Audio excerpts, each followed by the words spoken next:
Statelyfall presents a Dust 514 production. Dun dun dun. No, what's up guys? Statelyfall here today with another video, and today's video is a Dust 514 commentary. Basically what it is, this video itself is a whole bunch of clips just mashed up together, some highlights, since this game is really hard to come by. It's really not fast-paced at all. It's really objective-based. It's really just getting your mind literally in the game. It's not really about kills or anything like that. It's getting your mind in the game, feeling like you're in the game and stuff like that. So that's how the game is really like that. But it's just a whole bunch of clips. It's not like it's one solid gameplay. So you'll see stuff cut out and cut in and all that crazy kinds of stuff and editing and fun stuffs like that for the win. But that's not the purpose of this video, was to highlight my clips of Dust 514. The purpose of this video is to explain what Dust 514 is, because I feel like that it could have so much more, and it needs a lot of explanation in this game itself, because I know personally when I first saw this game in the marketplace, I was like, what is this? Seems pretty cool. Free first-person shooter, but what is it? And basically, if you have no experience with PlanetSide 2, you might be lost at first sight. Yeah, because this game is pretty freaking... It's awesome, but not as awesome as it's going to be when the initial release starts. But right here, this is something important in the game.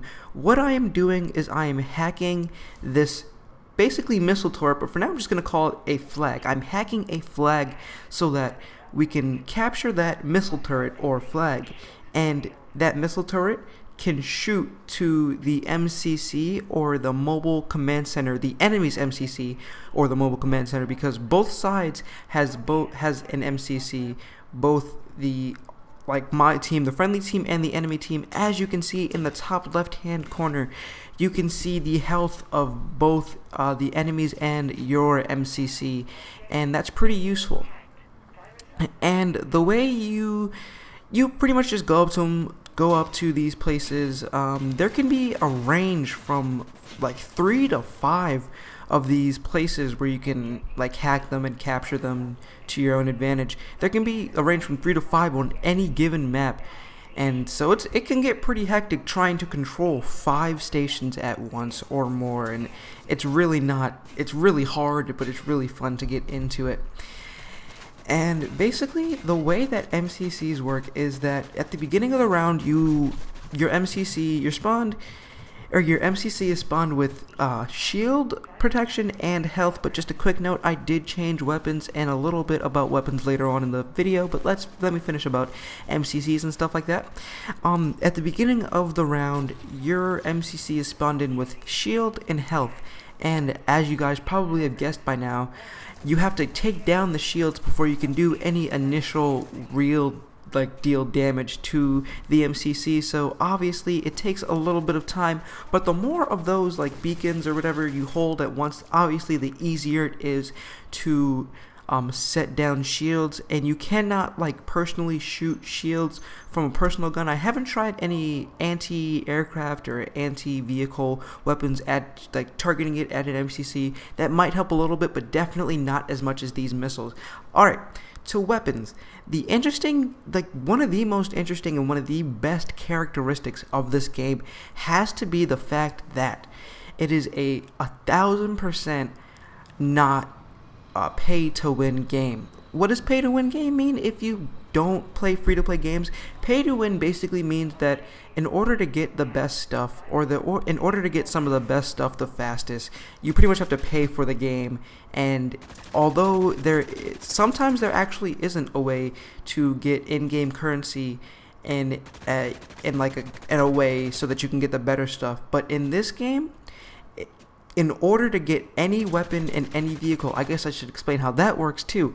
In this game, every weapon in every vehicle you have the ability to get it at any point in time in your career as this person. And that also means that you have to buy each and every single last weapon, armor, grenade, special stuff like that. You have to buy each and every single last one of those. And the way you buy those is using ISK or ISK, I call it ISK. And you get quite a bit of ISK per round. If you play a full round, I'm pretty sure it's like 100,000 ISK I've gotten. That's like my average pretty much. You get quite a bit of it, and weapons aren't that expensive until you get to the way later ones. But right now at the beginning, I'm pretty sure it's like 9,000 or 10,000 per weapon. So it's really not that much. But you do lose your weapon, or that one weapon, that one armor, that one grenade, or whatever that you had after you die. So if you do die with, let's say, this Omega Beast weapon and you only bought one of them, that weapon is permanently gone until you go back to the marketplace and buy it again.